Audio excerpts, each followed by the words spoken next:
방송 스타뉴스 2부로 이어가겠습니다. 연예계 11월 괴담 잘 알고 계시죠? 그런데 올해는 새해가 시작된 지 얼마 되지 않아 사건, 사고가 끊이지 않고 있습니다. 위기의 연예계에 2월 괴담마저 생기게 되는 것일까요? 자세한 내용 함께 살펴보시죠. 예로부터 연예계는 11월 괴담이 존재했습니다. 매년 11월이면 괴담이라 불릴 정도로 큰 사건들이 심심치 않게 터졌기 때문인데요. 그래서 연예계에는 마에 11월을 조심하라는 말이 있을 정도입니다. 그런데 그 11월이 한참이나 남은 2013년 2월, 연예계에 마에 11월 못지않은 사건, 사고가 몰아치고 있습니다. 연예계 2월 괴담은 이렇게 시작되는 걸까요?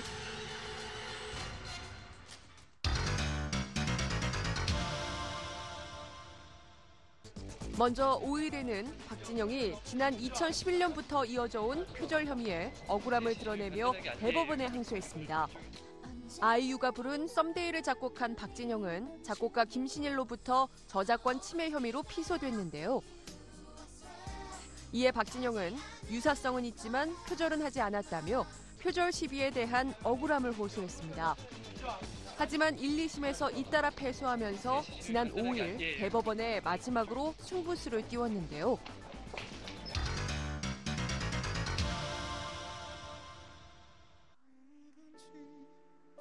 그로부터 6일 뒤인 11일에는 위암으로 투병 중이던 울랄라 세션의 리더 이민택이 안타깝게 세상을 떠났습니다.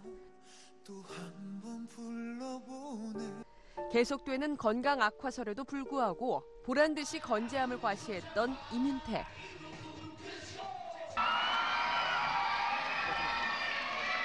역시 모델분들 마이크라 이게 높네요. 보시면 아시겠지만 저는 오늘 사실 시상식에 올라올 예정이 아니었는데 갑작스럽게 오다 보니까 사복을 입고 왔어요. 네. 딴 팀 같죠?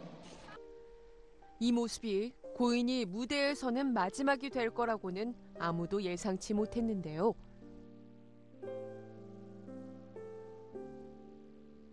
그날은 사실은 가면 안 되는 자리였어요. 그날도 몸이 굉장히 안 좋은 상태였는데 그 시상식은 본인 의지로 정말 갔고요. 앰뷸런스 타고 가서 그 시상 직전에 이제 올라가서 내려왔고 그날 그렇게 고인은 사랑하는 가족들과 형제 같았던 울랄라 세션 멤버들을 남겨둔 채 하늘로 떠났습니다. 고인의 빈소는 십수년간 동고동락했던 울랄라 세션의 mem버 군조, 박광선, 김명훈, 박승일이 가득한 슬픔으로 상주 자리를 지켰고요. 이민택을 사랑하고 지켜봐온 이들의 발걸음이 끊이지 않았는데요. 비보를 접한 후 말레이시아에서 급거 귀국한 싸이를 비롯해 김원희, 디자이너 이상봉, 윤종신, 이영자, 배우 김우빈 등 많은 이들이 고인의 마지막 가는 길을 함께했습니다. 고인한테 한 말씀만 좀 부탁드리겠습니다. 고인을 잃은 안타까움도 잠시. 12일에는 일명 연하남 스캔들에 휘말린 배우 이미숙이 이를 보도한 기자와 전 소속사 등을 상대로 제기한 소송에서 패소해 다시 항소했습니다. 지난해 이 사건과 관련 이미숙은 고소인 조사를 받기 위해 경찰서에 출두. 당당한 모습으로 입장을 표명해 눈길을 끌기도 했는데요. 여러분들은 흔들리지 마시고 거짓뒤에 가려진 진실을 좀 보시길 바랍니다. 이 사건과 관련해 배우 송선미가 전 소속사 대표를 모욕한 혐의로 불구속 입건되기도 했습니다. 살다 보면 어느 날 길을 가다가 미친 개를 만날 수도 있잖아요. 그 개가 저를 보고 짖어요. 제가 거기에 반응을 해야 될까요? 하지 말아야 될까요? 저는 그런 생각이 들어요. 네. 당시 전 소속사이자 이미숙과 고 장자연 등의 매니지먼트사였던 회사의 대표로부터 명예훼손 및 무고 혐의로 피소당한 상황에 대해 답변한 그녀의 대답이 화근이 된 것이었는데요.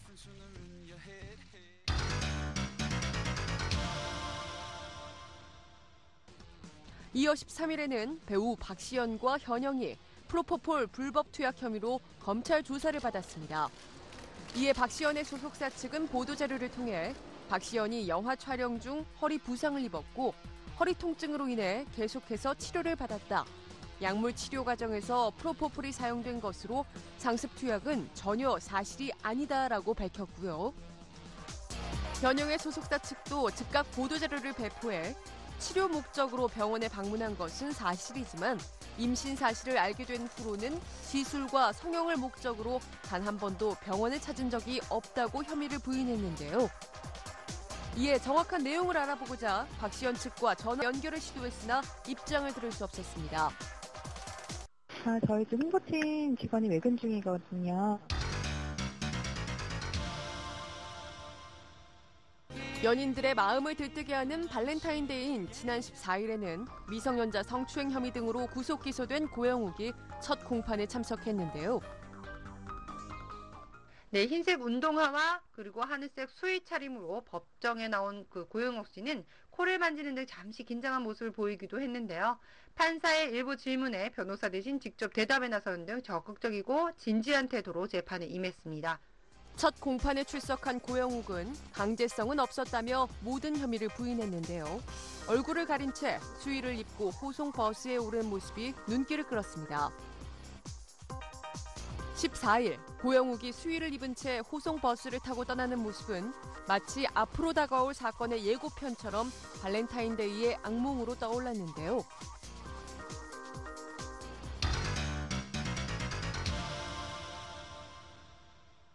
(15일에는) 다정하고 젠틀한 이미지로 많은 사랑을 받은 배우 박시후가 연예인 지망생을 성폭행한 혐의로 피소되는 충격적인 사건이 발생했습니다. 고소인은 박시후와 함께 술을 마시다 취해서 정신을 잃었는데 깨어나 보니 모처에서 강간을 당한 상태였다고 주장한 것으로 알려졌는데요. 그냥 금요일날 발생해서 금요일날 저기 됐습니다. 시간대는? 언론에 나온 거 보면 그냥 서로 간에 그냥 뭐 좋았었다는 식으로 아마 전 언론 이제 저 병원 선에서 검토 후에 소환이 조사 응하겠다. 일정을 저기 이제 서로 조율해서 맞춰야 돼. 현재 박시우 측은 강제성이 없었다며 혐의를 모두 부인하고 있고요. 변호사를 선임해 사건에 적극 대응하겠다는 입장인데요. 14일 밤 박시후가 술을 마신 것으로 알려진 장소에서 목격자의 증언도 잇따르고 있습니다. 약간 취하시는 좀 부축을 받고 나갔어요. 수시가 에스코트 했으니까 수시는 증언. 취해 보이긴 취해 보여요. CCTV 상으로. 또박또박 걸어가는 건 아니고 계단은 혼자 내려왔어요.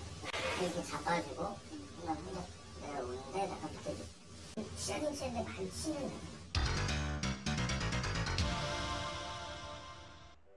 박시우 사건의 파장이 가시기도 전에 19일에는 영화 301-302의 박철수 감독이 차량 사고로 향년 65세의 나이에 세상을 떠났습니다. 용인 서부경찰서는 19일 오전 0시 30분 박철수 감독이 자택 인근 횡단보도를 건너다 음주운전 차량에 치여 숨졌다고 전했는데요. 고인의 안타까운 죽음에 영화인들의 애도 물결이 이어졌습니다. 김기덕, 방은진 감독을 비롯해 배우 오인혜, 천호진 등이 빈소를 찾아 고인의 넋을 위로했는데요. 안타깝게 진 영화계의 큰별 박철수 감독. 삼가 고인의 명복을 빕니다. 이런 2013년 2월의 연예계에는 잠시도 쉬지 않고 사건 사고가 일어났는데요. 한간에는 이를 두고 2월 괴담이 아니냐는 추측도 있죠. 이에 2월 연예계가 잔뜩 긴장을 하고 있는데요. 우연의 연속이겠지만 연예인 스스로 안전에 주의를 기울일 필요가 있을 것 같습니다. 네, 박시우 씨가 오늘 24일 경찰에 출두해 조사를 받을 것으로 알려진 가운데 사건 당일 고소인 A씨와 박시우 씨 그리고 술자리에 함께 동석한 후배 B씨의 행적에 관심이 모이고 있습니다. 사건 당일 그들을 행적을 추적해봤는데요. 강주영 기자가 전합니다. 소주 원래 주량이 한 3잔 정도 마시면 취하거든요.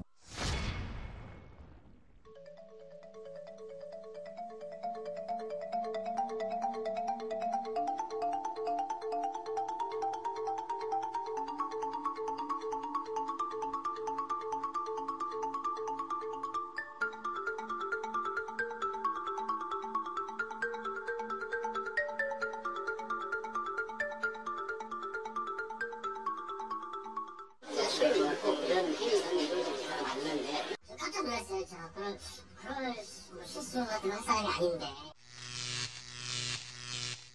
데뷔 이래 최고의 전성기를 누리고 있는 배우 박시후. 생방송 스타뉴스 시청자 여러분, 안녕하세요. 박시우입니다. 안방극장과 스크린을 오가며 많은 사랑을 받고 있던 그가 성폭행 혐의로 경찰에 피소돼 충격을 안겼습니다. 최근 서울 서부경찰서 관계자는 연예인 지망생으로 알려진 22살의 A양이 만취 상태에서 박시후에게 성폭행을 당했다며 고소장을 접수했다고 밝혔는데요. 포장마차에서 1시간 동안 술 먹고 정신을 잃어버렸다. 그래서 본인은 강력하다는 그런 취지가 박시우 입장은 아니다. 술을 먹고 이런 행위가 맞는데 영업에 의해서 한 것인지 아니면 서로 진짜로 좋아서 한 것인지 사실관계를 알고. 생방송 스타뉴스 취재진은 사건의 정황을 자세히 살펴보기 위해 박시후가 A양과 술자리를 가졌던 곳으로 알려진 강남의 한 술집을 찾아가 봤습니다. 술집 관계자에 따르면 A양 등 박시후 일행은 이곳 복도 맨 끝에 위치한 작은 룸에서 술을 마셨는데요. 이방이 되셨던 네. 닫아버리면 저희가 완전히 알 수가 없어요. 그러니까 맨 끝방이고 그러니까 동선도 이방만 불러서 저희가 서브를 하러 가지 않는 이상은 지나가다도 보이지 않아요. 방에는 CCTV가 없는 거죠? 네, 카운터는. 가게 소유 총 CCTV가 몇 개예요? 8. 그 CCTV 상황은 안 보여요. 들어올 때 모자 쓰고 들어오고 나갈 때는 고개를 숙여서. 이들이 주문한 술의 양은 소주 2병으로 알려졌고 이곳에서 3시간가량 머문 뒤 박시후와 A양은 함께 술집을 나간 것으로 전해졌습니다. 홍초를 넣어서 드시니까 홍초 소주라고 해서 양은 딱 2병이에요. 이거 2개인가? 샐러드 종류니까 굉장히 라이트하게 드시는 편이에요. 하지만 이날 계산서를 확인해본 결과 주문한 메뉴는 홍초 소주 3병, 탄산음료 2병 등이었는데요. 최초 주문 시간은 지난 14일 오후 11시 12분, 마지막 주문 시간은 15일 오전 1시 6분. 한 11시쯤 오셨다가 남자 2분 먼저 오시고 그다음에 여자분이 30분 설치를 오시고 나가신 건 2시 거의 다. 여자분 약간 취하시는 것 같았어요. 부축을 받고 나갔어요. 수가 에스코트 했으니까 부축을 하지는 않았던 것 같아요. 박시우 씨만 부축을 하고 있었어요. 남자 한 분은 차를 대고 끝까지 차에 탈 때까지 같이 있었죠. 그렇다면 이후 박시후에게 무슨 일이 있었을까? 인근에서 박시후를 봤을 주민을 수소문해봤지만 가만히 우리 여기가 다 가래 가라고. 그를 봤다는 사람을 직접 만날 순 없었습니다. 박시후는 현재 칩거 중인 상태로 알려졌는데요. 이에 취재진은 박시후가 살고 있는 집을 찾아가 봤습니다. 뭐 말씀드릴 것도 없습니다. 죄송합니다. 하지만 이곳에서도 자세한 얘기는 들을 수 없었습니다. 여기 혹시 박시욱 씨 사신다고 하던데 보신 적 있으세요? 그 모르겠는데. 박시욱 씨 사신다던데. 대신 박시후와 친분이 있다는 지인을 만날 수 있었는데요. 깜짝 놀랐어요. 제가 그런 실수 같은 한 사람이 아닌데 제가 아는 박시우라는 배우는 항상 열심히 하고 성실하고 깔끔한 이미지대로 깔끔하게 행동하려고 많이 했어요. 그는 박시후가 이 같은 사건에 연루됐다는 사실을 믿을 수 없다고 말했습니다. 평소 성실하고 술을 잘 마시지 못한다는 게 그 이유입니다. 지금 식사도 하고 했지만 술을 한 잔도 한 적은 없어요. 참 성실한 사람인데 경찰 조사에 성실하게 임하겠다고 본인도 밝혔으니까 지켜볼 수밖에 없을 것 같아요. 실제로 박시후는 생방송 스타뉴스와의 최근 인터뷰에서 자신의 주량을 밝힌 바 있는데요. 워낙에 또 술을 못해요, 제가. 소주 원래 주량이 한 3잔 정도 마시면 취하거든요. 술을 즐기지 않는다는 박시후. 사건 당일 술집에서 나와 일행과 함께 집으로 향했습니다. 알려진 바에 의하면 경찰이 확보한 박시후 자택 지하주차장 CCTV 영상에는 A양이 차에서 내린 뒤 스스로 걷지 못하고 동석했던 박시후의 후배 등에 업혀 이동했는데요. 이후 은평구에 위치한 자택으로 돌아온 A양은 오후 9시쯤 원스톱 지원센터 성폭력 전담반에 박시후를 신고했고 이에 경찰 수사가 진행된 겁니다.